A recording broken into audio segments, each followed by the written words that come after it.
สบายดีหมู่เพื่อนทุกคนในคลิปวิดีโอนี้เรายินดีนำเสนอเครื่องผลิตน้ำก้อนขนาดใหญ่ขนาด30ต้นต่อ24ชั่วโมงเนาะซึ่งจะเหมาะแก่กับโรงงานผลิตน้ำก้อนที่มีขนาดใหญ่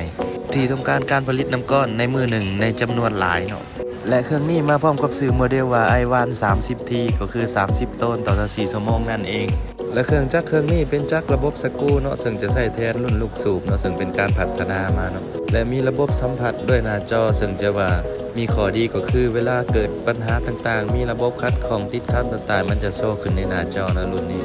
และยังมีระบบตัดไฟอัตโนมัติเมื่อระบบไฟเกิดปัญหามันจะปิดโดยอัตโนมัติเนาะซึ่งจะช่วยให้ท่านปลอดภัยในการใช้งานอย่างแน่นอนจ้ะถ้าหากว่าท่านได้สนใจข้อมูลรายละเอียดกว่านี้ติดต่อเราได้ที่เบอร์ 02092414141 บริษัทเวียดนามของพวกเรายินดีให้บริการแก่ท่าน